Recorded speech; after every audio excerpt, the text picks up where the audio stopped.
Here we go, late night edition of Offside Hockey Talk, and that's okay because we have a special guest with us. You may have seen his tweets online, breaking one down today with the Evander Kane rumor that's out there about the broken ribs is none other than Dr. Harjas Grewal.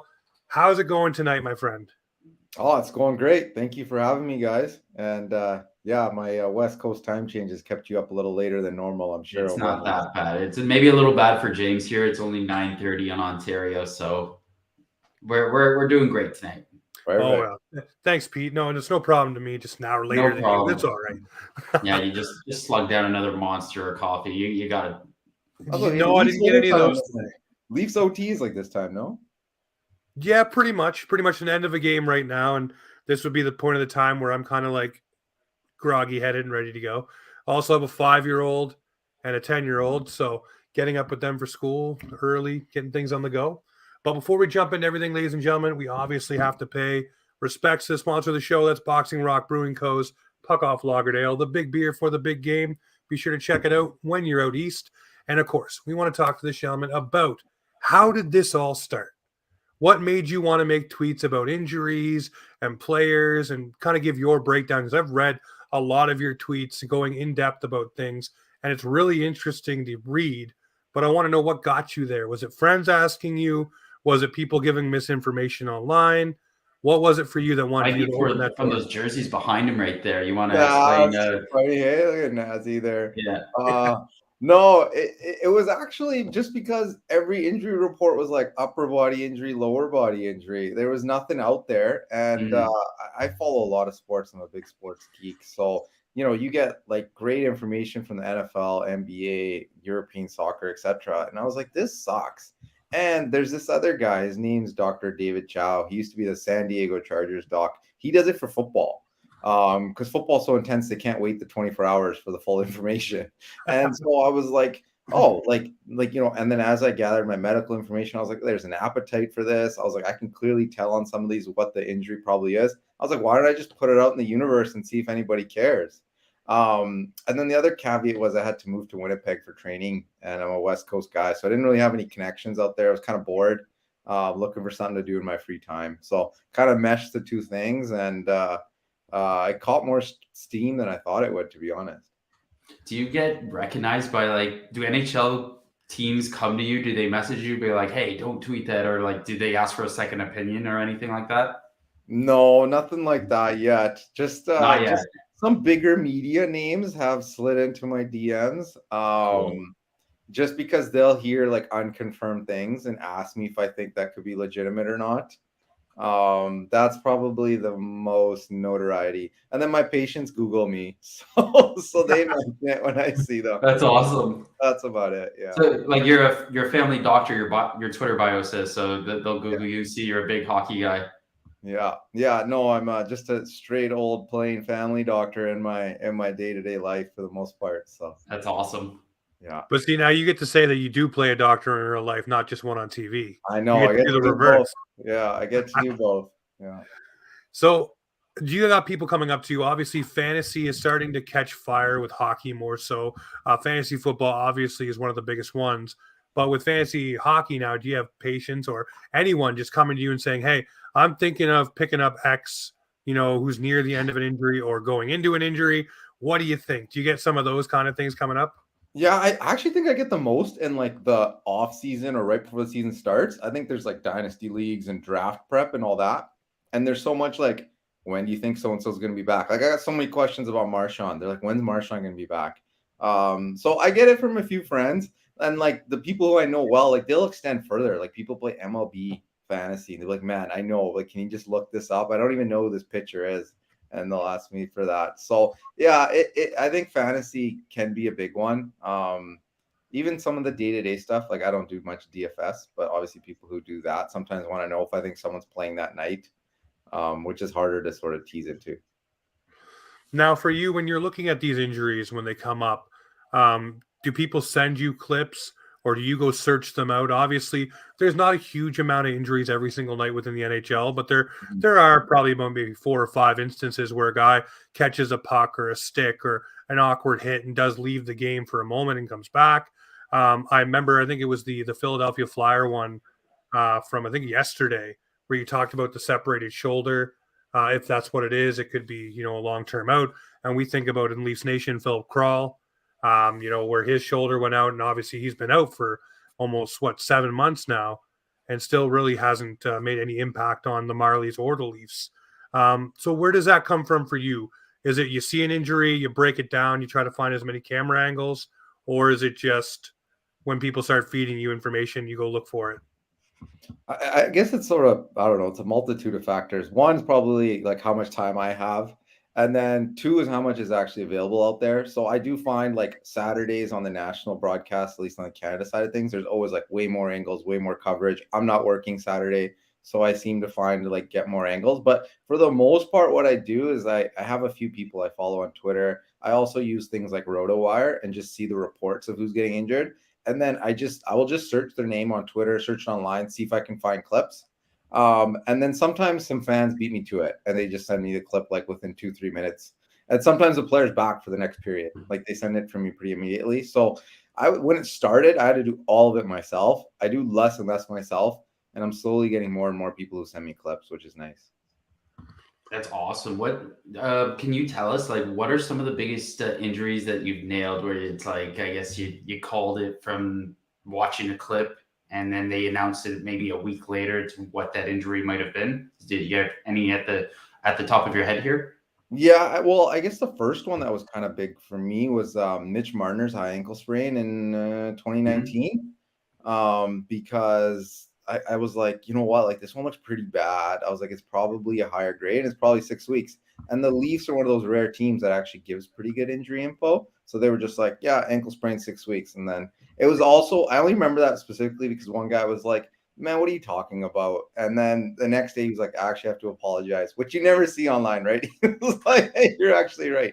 So that was a big one. I think that was accurate. The Evander Kane one was really popular with the slice. Oh, right. And with Mikheyev had a similar injury. And I'll be honest, like I went to a Canadian medical school. Like the government's not invested in teaching you on sports injuries, right? Analyzing video. So it's sort of self-taught. And I do spend a lot of time going backwards. Like if I don't know what something is and they release info. So they released all the Mikheyev stuff. And then I saw Evander Kane's injury. I was like, that's pretty much the same thing, like 3 months, like nerves, tendons, and blood vessels. And then that was what it was. Ended up being 3 months. So those have been two of the main ones, I would say. Now, I look at it like this with injuries and stuff like that. There's guys that can play through certain things. You look at Patrice Bergeron, for instance, punctured lung. Last year during the playoffs, it was Kucherov who played with the broken ribs. And I'm wondering, how do guys deal with that? What would go into a player being able to play with that kind of injury? Is it freezing? Is it wraps? Is it things done between periods? How do guys be able to come back from stuff that would probably keep me, you, and Pete on the couch for multiple weeks without moving? It honestly comes down to the injury. I think in a general sense, the great thing now is that there's good technology. So you can have like ultrasound there. You can put a needle right where you want it to be. And then you can freeze the area. And then you can also repeatedly do that if it starts wearing off. So that's one big factor. Like that's what Kucherov had done. They actually didn't even like trust whoever it was. He used to fly back home and still get them done, the injections for his broken ribs. So most of it, I would say, is injection based. I know there's been a lot of talk about like oral painkillers and things like that. I think Rick Westhead had a good piece on it. There's still a component of that. Like we have to be honest, there's going to be some use of those type of medications as well. But I do think that there's a lot more focused injections. And then the rest of the medical staff, so your athletic therapists, are going to be really good at taping and supporting. And then the last thing is probably like extra equipment. So in hockey, we can't see it. But sometimes in football and basketball or soccer, you can see guys are wearing harnesses after they've dislocated shoulders. You can see guys with like braces on various areas. So kind of those three things, like local pain management, some taping from your rest of your medical team, and then maybe some sort of device or aid. Now, I look at injuries from a standpoint of a guy takes a shot off the foot, and you can hobble through it, play through it. Go through what a grade would look like for that, because obviously with a fracture or a break in your foot, sometimes you can still play off of it. What would have to be so bad that a guy misses time and cannot skate? Because I know they're always talking about you don't take the skate off till the end of the game because the foot will swell. And obviously, you got to wait for swelling to go down afterwards to put it back on. But what would keep a guy, I guess, off the ice for a long period of time when it comes to a break? Because we watch all kinds of guys take shot blocks off the foot and go on the bench and just start like screaming into their gloves. And then the next shift, they're out there laughing and smiling. So there's got to be some sort of way to tell us how a guy can deal with that kind of stuff. Yeah, I mean, with a broken foot, the nice thing about hockey is that foot is like immobilized in the boot. As much as you're doing a lot of skating, it's not like the cutting and shifting of other sports and thin little things the way like football players have to. And so the most part, if a guy has a broken toe or a mid-foot sort of bone, it's simple enough to just put the boot on, get some pain management, and they can still do a nice functional stride. The shot blocks that catch guys right above the skate boot on the ankle are the ones that are really hard to play through because you're putting all your weight through that bone. Yeah. So those ones are the ones where you hear about guys being out. I think Eric Johnson's the most latest. I'm a West Coast guy, so I remember Horvat's last year. So the one where it just gets above the skate boot, that's the tough one where it's tough to play through and then you can't weight bear. And then if you move up and you think about like hands and fingers and things like that, like Tavares, I think scored a goal, right? And then missed 4 weeks with a broken finger a couple of years ago. So like there is a component where, again, you can still play through that broken finger. I've been in lots of instances where we've had it with guys where they like, hey, I got hit with a puck, I finished the game.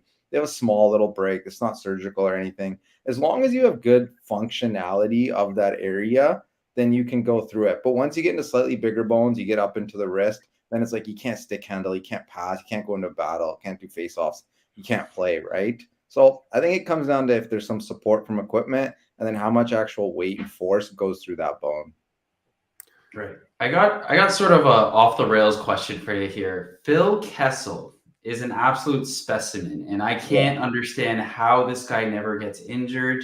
Is there some? And we all know he drinks Coke. He doesn't have the greatest diet. Like, are you able to explain any of that? Like, it doesn't make any sense to you that this guy just has the longest Ironman streak and doesn't get injured? Like, I know he won't go into the corners. He's maybe not the toughest guy, but it still doesn't make sense to me. No, it doesn't. And I don't even know if we fully have the understanding because, some guys just pull their groin all the time, right? Like we see chronic goalies. You guys saw with Mrazek last year, like just couldn't get over these muscular strains. I mean, a component of it is like an investment in your off season and off ice time and strengthening and making sure you're doing good recovery. But all of that is honestly just playing the odds, right? So as much as Phil Kessel doesn't look like much of a specimen, there's probably luck as the largest factor that he's made. Genetics, probably. Yeah, and maybe there's just something else there that we don't fully know yet as to why he's fine. But I can't give a firm blank, this is what you should do, because then we'd see every pro athlete pretty much built the exact same way. Right? Sure. Yeah. Listen, it's multiple hot dogs and Coke. Listen, look at he's a cancer survivor too. Like he is. Right? That's right. Yeah. Maybe that's the last time he was out too. Maybe there was something in those meds he got to get over that kicked him into it. Who was drinking a Coke on the bench the other night beside Patterson? Kuzmenko, yeah. He's eating a banana and drinking a Coke. Yeah. Well, I mean, funny enough, actually, there's even like Australian basketball leagues and stuff. They have like big buckets of like those sour keys and like sour gummies and sour worms and stuff. Like in theory, you can crush a bunch of sugar during the game. I've heard that's good for you though, like to eat it before or like before a workout to have like some sort of sugar in your bloodstream or in your before you work out. I thought that was a myth. No. It's like a direct source of energy. It's not like you're going to notice a big objective difference. But yeah, I mean, all of our muscles do fire off glucose. If any of you guys remember even your high school biology. So there is some source of energy you are giving yourself. If you want to think about it on the simplest level, kids get sugar high for a reason, right? That's a good point. Yeah. So what would you say then if someone's doing keto? Because obviously there's no sugar involved in that.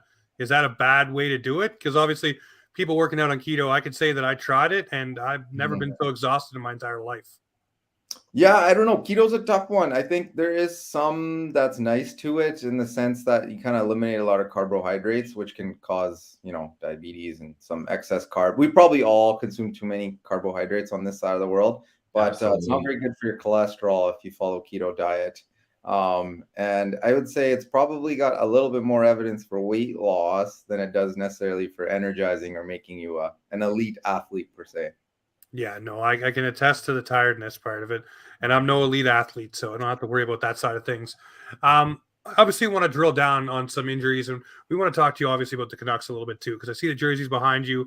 Obviously, before we started, you grabbed the Pedersen, the Naslund, so we will talk about some Canucks with you as well. Um, there's a goaltender with the Maple Leafs right now, Matt Murray. It seems like they have one each year right now that battles some sort of injuries. Matt Murray seems to have a lot of them all wrapped up in one. Right now, it's the ankle. They said 2 weeks. We were just talking about taking pucks off soft spots. What would you think with Matt Murray would be the ankle issue? And it seems like for whatever it is, he is on the ice, but they're taking their time, kind of rebuilding his movements and really trying to get him. I don't know if stable is the right word, but figuring him out. What would you say about that ankle injury and from your perspective on it? I really like the Leafs medical staff just from an outsider's perspective. Like I don't know anyone personally, and I obviously don't see a lot of it because it's behind the scenes. But I do think they're very forward thinking. I think they do a really good job of determining how much stress these guys' bodies take. And then when I think someone's injured, it's not just like your standard rehab. Okay, you feel fine. Okay, you feel 75%. Well, we kind of need you because Samsonov's not really there and we're playing Boston. There isn't that. Like I do like the long-term view that they take with injuries over in Toronto. And so I think it's really good. I think that not only do they try to treat the injury, they try to work on getting to the root cause. Plus, I think they take a really, I mean, reserved might be not the right word, but I just think they take like the almost appropriate textbook way that you should progress through an injury and kind of go through, okay, we're just in the initial stages. Let's just get your pain under control, get the swelling down. Okay, you feel pretty good. They probably start doing some off ice work. And then it's like, oh, you feel better? Okay, let's get you on the ice alone, right? So with Murray, it's like, let's just get you doing some goalie movement, right? Because we saw that. Then he started taking some easy shots and then they like integrate them into practice and then they come back. So I think that's like the textbook way you're taught. And I think the Leafs try to do that as best they can. Whereas like I think sometimes with other teams we see like players missing for 3 months, practices once, comes back the next night, and then is back on the shelf. I know it hasn't necessarily worked perfectly. Like guys have bounced back and forth from being injured, healthy, injured again. But I think they're at least trying their best to put players into good positions to succeed and then stay healthy when they're back. That makes a lot of sense. And I just look at Matt Murray. We all want to see him succeed. All the things he's gone through personally. So he has a pretty good record this season. You want to see him come back. I just, for whatever reason, think the Leafs are probably going to Freddie Anderson him and keep him out until the end, where they can use that cap space and probably flip a couple of guys to bring him back. That's the thing. And I wonder, where they are taking the cautious approach. It could very easily be said, well, this is the reason why we're doing, like you just said, working it forward, making sure that everything's done right, and that he doesn't come back too soon and just re-injure himself again. And like, there's probably a reason to be a little bit extra cautious considering his history. I know some of them are like bad luck injuries. Like at the World Cup, I think he just like broke a bone in his hand, like on just a plain old save. So a little bit's been unlucky for him, but he has been good when he's been playing. And so I think they want him there at 100%. And then, this is where like everything comes together. Like when you talk about working as a team, I'm sure Dubas and Keefe are like, we're pretty much stuck where we are. Yeah. We're not catching Boston. We're not falling out into the wild card. Like we can afford maybe to drop a few points here and there, but let's just make sure that when games matter most, that he's as healthy as he can be, right? Yeah. Speaking of catching Boston, Tampa Bay loses tonight, but I would like to hear your thoughts on the whole Jake Muzzin situation and like the severity of his injury. If you're up to date with it, I know they just released that he's going to be out until next year. Are you able to give us your insight on that? Yeah, it's one I've tried to dig into. I think, and you guys can correct me probably better since I'm not a full-blown Leafs fan, but I Mm. think he got hurt in the bubble first, right? Pierre-Luc Dubois kind of cross-checked him from behind, right? Yeah, and then And he fell awkwardly into the player's right. leg, driving the neck and shoulder. Yeah. So I think that's where it all started. And I mean, those type of things, you always think about things like disc herniation, and you hear those terms sometimes and stuff like that. And so, we've never heard about him having surgery. He has played some games. He obviously took a high hit this year, and was out. And I initially thought this was more like concussion brain stuff, but the Leafs have been forefront saying cervical net spine, which is your neck, in plain English. And the only thing I guess I'm kind of not sure about is if it is like something like a disc herniation that can be long term, like we saw with Jack Eichel, right, Yep. which caused the whole fiasco of Buffalo. I thought maybe there'd be a report coming out that he might be pursuing surgery or that he's going to look into something else, but they didn't have that second half to it. So I do sometimes wonder if maybe there's a concussion component to this ongoing as well. But it's tough. Like I unfortunately he's done for the season. I think there's probably doubts over his career as well. And we'll see. Like, will we hear about him having surgery and whether he does what Jack Eichel did and goes with disc replacement and is healthy for next year, or does he do what is the old procedure? And again, to put it in plain English, you have bone which stacks on top, and between those bones you have discs. And when those discs bulge out, they push on your nerves and spinal cord, causing like numbness, tingling, and pain. And so the classic thing was you always just rip the disc out and you fuse the two bones together. So got rid of the pain, but Yeah. the nice thing was it got rid of the pain and the numbness and tingling that people might have, but it obviously reduces your range of motion in your neck. And so that's like, for example, what Chris Letang had. And so it's like, if he chooses to undergo either procedure, in theory, he should be ready for the start of next season. If we don't hear about a procedure and he's not back next year, I do wonder if there's more to it than the neck. And if this is sort of Michael Furlan, Chris Pronger, that sort of area of things. Another thing I'm wondering too, we all remember when Sidney Crosby was hurt and it was out for almost a couple of years, it seemed like, off and on. And it was a whiplash effect, and they didn't know what it was, and they didn't diagnose it right. And we all remember seeing Crosby in that chair that moved to realign things and do different things. Could this be another thing where we're talking about that could be something? I know advancements have come a long way since that Crosby injury, but again, it's still maybe hard to tell exactly what it is with him. That's actually a really good point. They might not know, right? Like the diagnosis might still be undefined at this time. So it is quite possible. I'm sure he's at every scan. I'm sure he's seen multiple specialists, probably in Canada and the United States. So yeah, it could be, a situation where the diagnosis isn't clear, or if there's a couple of things at play. Yeah, it's all sort of up for possibilities. With concussion issues and things like that, would that preclude him from being able to have a surgery where they're worried about anything, neurological or anything like that? Would that kind of halt that until that goes away, until that clears itself up, or would that matter at all? Yeah, good question.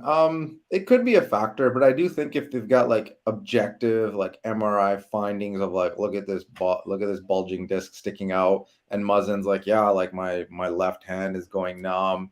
And I do think that they would operate on it, just because if you leave it for too long, you can sort of not get full recovery of that nerve function. So it might be a situation where they would still act on it if that's what's going on, and then then once that's taken care of, then you kind of focus back on the brain and see how he's doing from a concussion standpoint. Again, that's all speculative. I do a lot of speculating on Twitter, right? And I try to keep it sort of kosher with everybody, because obviously these are real people with real medical problems and real lives. I try to keep that in mind, obviously, even though they get, they're famous and all that. So honestly, everybody's obviously just hoping for the best for him, whether or not he's playing again. But yeah, it could be a situation where there's lots of different things at play. And if this were the case, I think they would still go ahead with surgery. Another question that I have with another Maple Leaf player is Austin Matthews.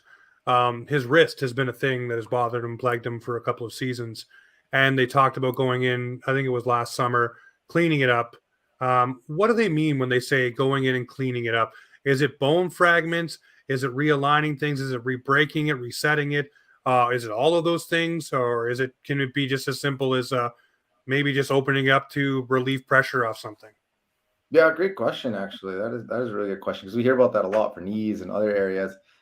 Basically, they would go in there if there's like wear and tear, so things like arthritis. They might shave the bones a little bit, right? If that's the case, to sort of make them look quote unquote normal. If there's loose bodies, so sometimes there's like loose little fragments of either soft tissue or bone floating around in there, they'll take those out. But it's usually not much repairing per se. It's mostly actually seeing what's in there that's torn and sort of just taking away loose stuff that's not going to heal on its own. That would be the cleanup procedures, and that's where we see like the shorter timelines, like the 4 week, 6 week kind of surgical ones. It's when guys get like tendons repaired, or ligaments repaired, etc., where you see those longer timelines. So if it's a cleanup thing, it's probably like some loose soft tissue or bone floating around in there, and then maybe some shaving of things, but nothing too aggressive like rebreaking or sort of realigning things. Wouldn't really dive into that. They would try to basically restore it back to what it was before the wear and tear took place. So when you start shaving things down on a wrist and then getting back to using said wrist for firing 60 goals into a net, does that wear and tear happen again faster? As we know, like when you do things, sometimes it does reoccur quicker as you do it more and more times. Or is it just it cleans it up and that usually should take care of the issue? Because you do hear guys going and get things done, maybe the same knee or the same wrist multiple times throughout their career. Yeah, it's a good question. It sort of depends. It could be a situation where you get it cleaned up once and you don't have to go back. I'm sure if you asked Austin Matthews and he was fully truthful, he would say it's not 100%, but it's better than it was. And I think that's sort of how it is. And players just sort of ride out their careers after that, and it does sort of recur.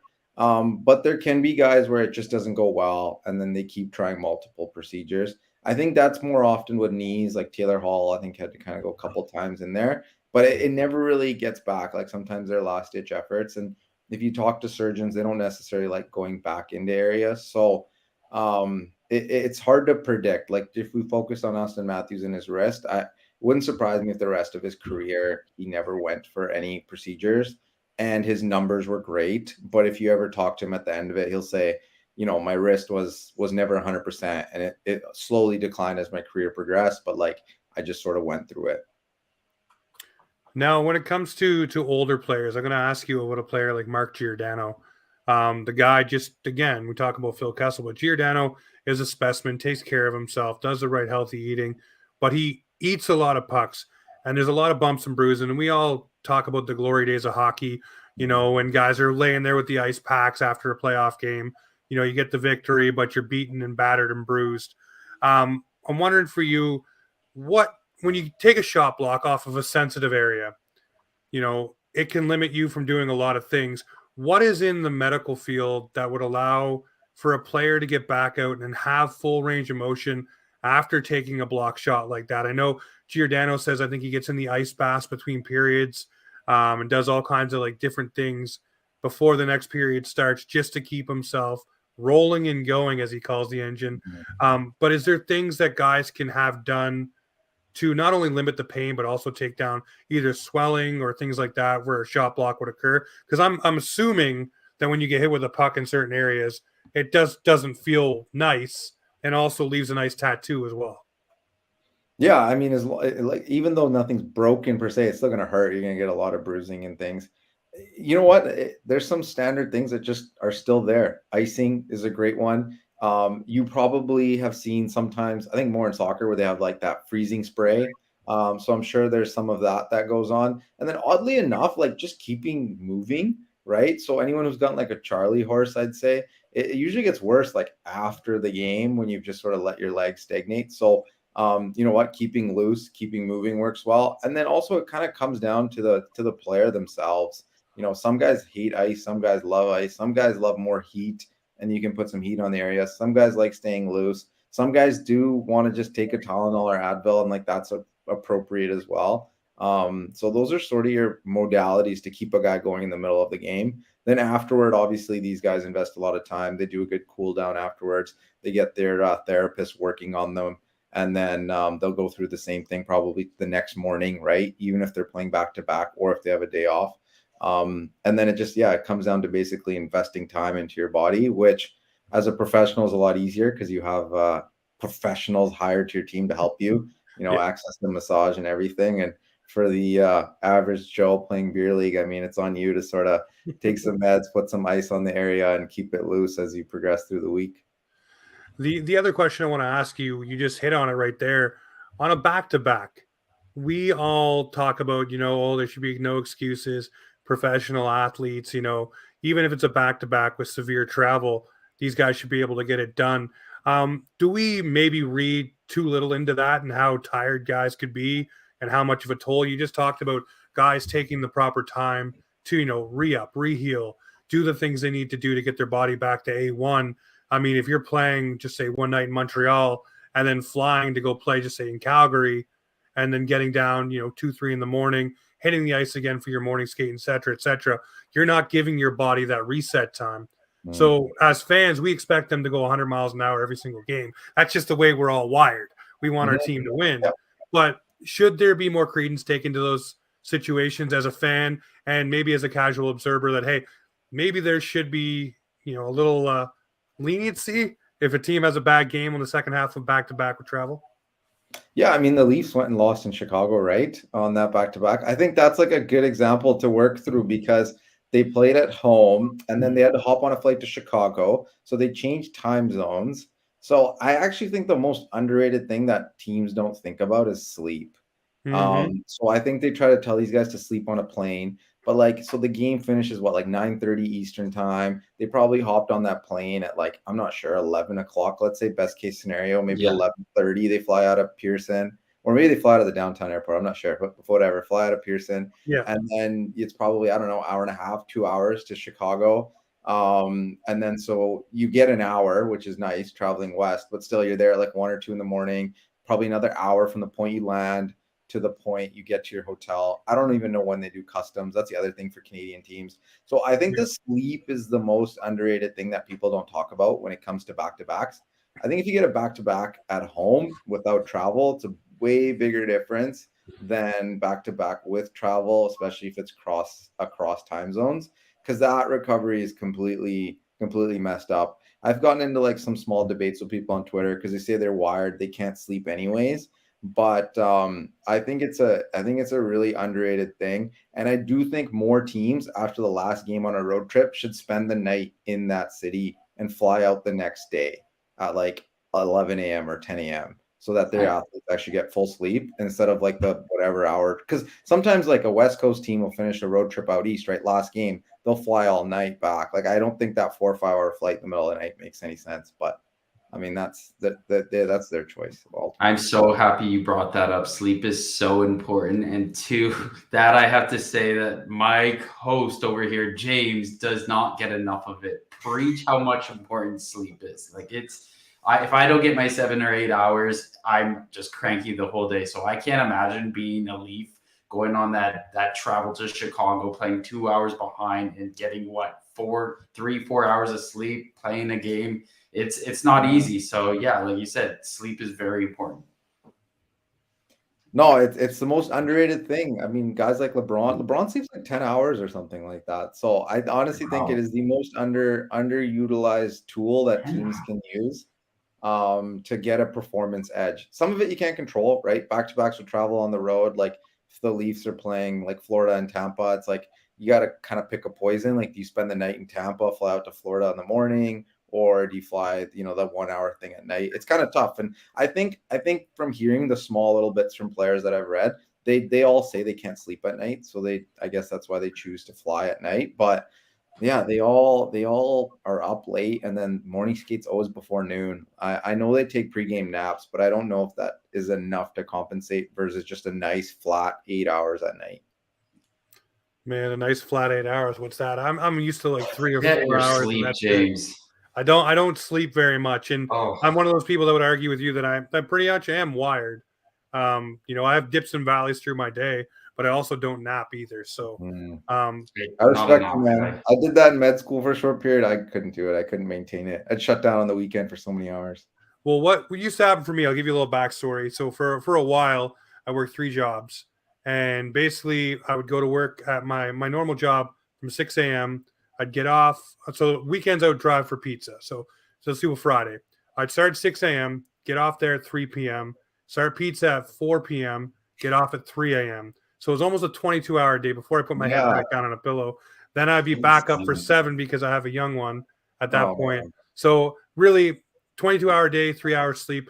Then I would go back and do another 4 to 12 or 4 to 3 in the morning, repeat the process all weekend. I did that for 2 years. And then I'd also help my wife do her wedding flowers on the Saturday. So Just I don't know. hard. I don't think I could do it now, but at that point in life, 2 years straight, it was 22-hour day on a Friday. Yeah, that was Crazy, man. Crazy. Respect, but crazy. And you watched the Leafs game Saturday, hey? Oh, yeah, of course. On the East Coast too, so it's an Yeah, hour later 8 than o'clock, everybody else. hey? Yeah. Yeah, Good. I listen. I loved when we were in Ontario, because I was born there. So lived there in 2003. I love the earlier time frame. Yeah, coming out here, it's a little different, but it is what it is. But let's speak about your team. Behind you, there's a Marcus Naslund jersey. Not the best year in the world for the Vancouver Canucks, but what led you to pick the Canucks, and what do you think the Canucks need to do to right the ship and keep a guy interested in being there in one Elias Pettersson? And let us know your thoughts on the coaching change as well. We like to hear Oh, that. okay. Well, Canucks fan, easy enough. I grew up in a small town, northern BC, called Prince George, which if you're a junior hockey Yep. fan, Cougars, Zdeno Chara, to be honest, they're not very successful, but Zdeno Chara, Dan Hamhuis, Eric Brewer, few defensemen, bit of a defenseman factory. So you're in BC, so you have cable TV, you get Canucks games on weekdays, and then you get Hockey Night Count on the weekends. So it was kind of easy to be a Canucks fan. And then what do they do to right the ship? I'm pretty big on the rebuild component of things. I mean, but I'm using a lot of hindsight. Like, I think if you had talked to me in April after Boudreaux came, I was like, okay, maybe this team's not that bad. Like, maybe keeping JT Miller isn't the worst idea. I didn't like the extension, but I was like, you can keep him as your own rental in a sense and see how the season goes. And if it's not going well, you send him out at the deadline. Yep. But the unfortunate thing is that like this blend of guys doesn't work. Like I think on paper it's not bad, and I'm speaking to the hardcore Canuck fans here. But like if you look in like the late '90s, they had Messier, McGillney, Bure, Naslund, Bertuzzi, all on that same team, and they were horrible. They drafted the Sedins because they were so horrible, right? Like they had such a high pick because of that. And so sometimes I think you can look at the names on this team and you keep like, man, it's not bad on paper, especially the forward group. The defense looks horrible. Everyone knew the defense looked horrible, but you were like, they're going to score a lot of goals and they have Demko. Like, they should be somewhere in the middle of the pack in the West. So I think it's just a blend of a blend of guys that just doesn't work. And sometimes you have to accept that that's just not the way it's going to be. And so there's these rumors out there they might be able to get out of the JT Miller contract. Like I would trade that for future considerations, which means nothing. Wow. Future considerations. Like I would, just because I don't think it's going to age well. And you have Elias Pettersson, you have cap space to potentially go out and get a 2C, but also you draft someone and you develop them. Like this draft is really deep. You already have potentially another second first round pick with the Islanders, depending how their year goes. And you start over with basically Pettersson, Hughes, and then up to you if you want to keep Demko or not. And then in terms of the coaching change, I do think Boudreaux got a raw deal. He's been really good in the regular season.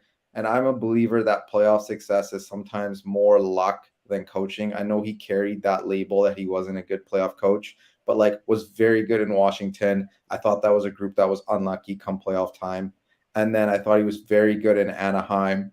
Again, same thing, played against really good Chicago and LA teams. Like they were just sort of stuck around two mini dynasties. And then I thought he was good in Minnesota as well. And same thing, they couldn't really get past Chicago. So, and he was good, like even with how bad this season was, I think he has like a 500 or maybe slightly above 500 record with the Canucks. So I think he got a raw deal. I'm not a big believer in Rick Tocchet. His record's not really too great. I think he's cut from that old cloth. And I don't think today's athlete is interested in the guy who, so what I'm looking for, maybe plays more mind games, kind of your Mike Keenan, John Tortorella. Like, I don't think those guys succeed in today's game. right? Not So at I'm not all. a big fan. I also just don't like the nepotism of hockey. Like I would have been really happy if they went and found some guy out of college or junior or even Europe. Like I'm so shocked that like this is off the top of my head, like 30% of the league is European players, but like there's 0 European head coaches. Like I like to think there's one person on the other side of the Atlantic that's probably pretty good. That could make a difference. Yep. And so I would have loved some creativity. Like John Cooper was a creative hire for Tampa. I think he's been great. And I think instead of recycling the same guys, it would have been cool to see them go and try someone else. Because I thought like Alvin was kind of outside of the box for a GM, even though I know he's a Pittsburgh guy and basically Pittsburgh East came over here to try to do something. But I don't know. I mean, if you really dive right into it, people think ownership meddles a bit too much, and that they're always trying to get to the playoffs every year, and that everybody else has identified that sometimes you have to tear it down, suck to come back, and they're not letting them. So maybe it'll never change. They'll just be stuck in this team who's top 5 in salary and then top 5 in the draft lottery as well, which is like the worst place to be in the NHL. Trust me, as Leaf fans, we know that oh too well. Until the Yeah. scorched earth happened, it was the same rinse and repeat every year. The Leafs would go on a run at the worst possible time, miss the playoffs by a few points, get a bad kind of draft pick, not pick high. So I know what that's like. Yeah. I got to ask, Bo Horvat, you're talking about JT Miller. You'd love to see him out the door for future considerations. I do believe he has no trade clause up until July 1st, I think it is. Yeah. So Yeah. once that window closes, then you're stuck with JT Miller. So I want to ask, Bo Horvat goes out the door to the New York Islanders. Was that a gut punch to Vancouver Canuck fans? Because I think keeping Bo Horvat would have been the smarter move over JT Miller myself. Yeah, I'm in full agreement with you. I think he's kind of cut from that cloth of guys who I feel like just find a way to win. As weird as that sounds, like he's almost like ROR. Like he reminds me of Ryan O'Reilly. Like he's a guy who digs in deep, and he's been really good in the playoffs for the Canucks. He scored that nice goal in the bubble that everyone saw. But even his first year when the Canucks got lost in the first round to Calgary, like he was very good in that playoff series.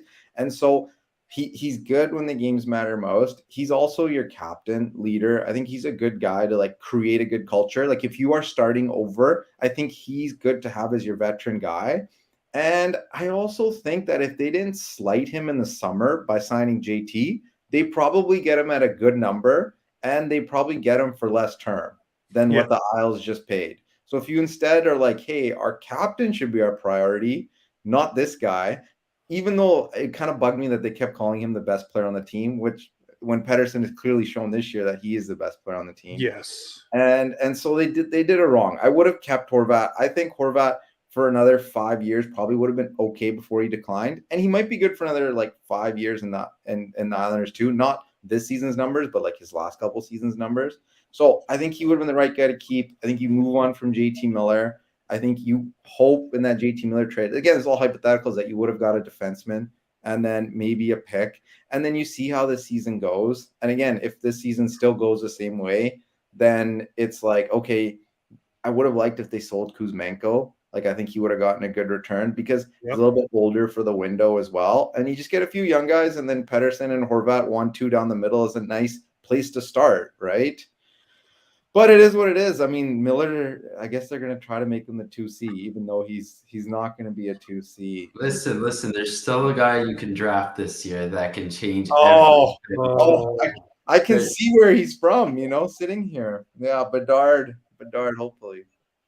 Could you imagine getting Connor Bedard? That solves so many issues for whatever franchise gets him. But this is supposed to be one of the deepest drafts in a very, very long time. So, I mean, no matter where you're picking from, you'll probably get a position player with some strength to it that'll be in your lineup, if not the first year and the first couple of years. I want to ask you from an outsider's perspective. We're diehard Leaf fans. Obviously, we look at it with a lot of rose-colored glasses.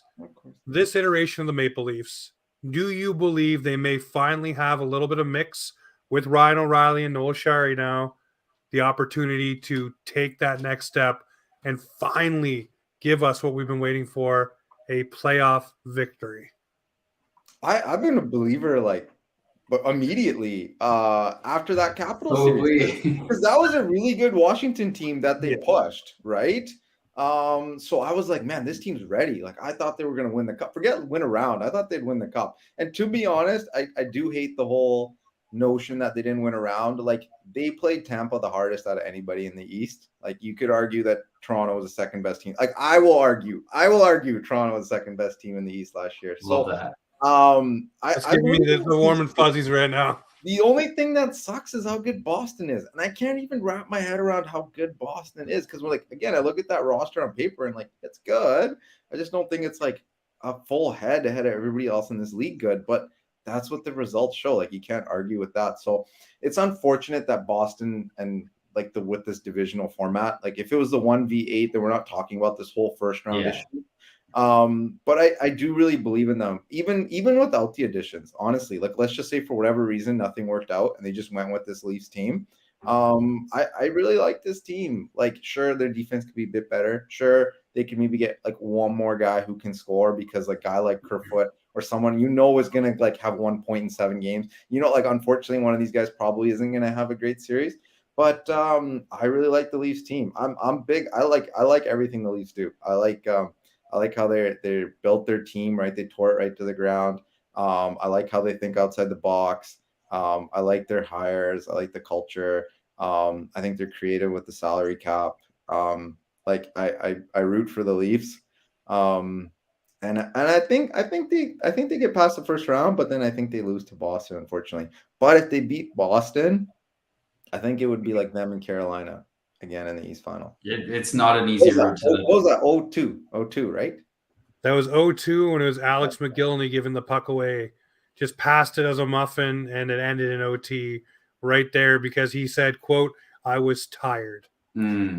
But they were losing to Detroit anyways, right? Like they were probably losing to Detroit anyway. You know what? We could say that, but you never know, right? You never know. A game with a frozen puck on ice, so yeah, bounces could go any which way. But I appreciate that answer because 9 times out of 10 when we ask somebody that question, it's no, they're not going to do it. Screw the Leafs. Yeah. But you know what? It's Leafs hate because every time you turn on SportsCenter, it starts with the Leafs, right? That's completely understand the hate. Yes. What about my team, right? Yeah.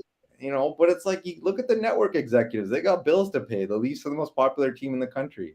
Doesn't help that our fans come and fill up your barn too, right? Like you have all these annoying fans that just. Yeah. It's like Elliot Friedman says, the Leafs always take up the most oxygen in the room, right? Because there's always so many different stories and everybody wants to know what's going on. But I'll be with you. I think you could give it the same amount of air to everyone and it would be perfect. I think it would be awesome. There's so many different ways to consume media nowadays. Someone has to be first. Like, what are you going to do? Like, just be like, guys, today Winnipeg's first. Everyone's like, oh, my goodness. Oh, my God. Well, you know what? That's the way you do it. There's 7 days in a week, and there's 7 Canadian teams. Lead off each day with a different team. Yeah. Just kick it off. It's possible. I don't know. The Bell executives will probably show us data that their ratings drop right off after the Leaf segment's done. It might be so. It might be so. Well, I want to thank you very much for taking the time tonight, jumping on with us, talking some injury talk. I know we are going to be picking your brain throughout the stretch run here when the Leafs put guys on IR to make some moves to bring either Murray back. Or in the playoffs, we're going to probably be picking your brain when we see like a vital moment when maybe someone gets hurt. Hey, should this guy be out at this time, or is he injecting himself with whatever it is to get him through the playoffs? So yeah, we're definitely going to be asking you a few questions in the playoffs here. Yeah, I'll be there on Twitter. I'll be there. Awesome. Yeah. Where can we find you on Twitter? Just my name. My Twitter handle is easy. Just my first name, Harjas, and then _ Grewal.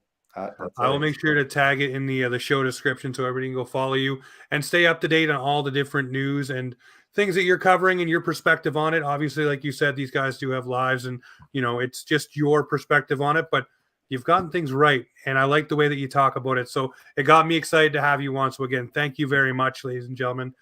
Make sure you go check out this man on Twitter. But ladies and gentlemen, this is Offside Hockey Talk, where the Maple Leafs and hockey come to talk.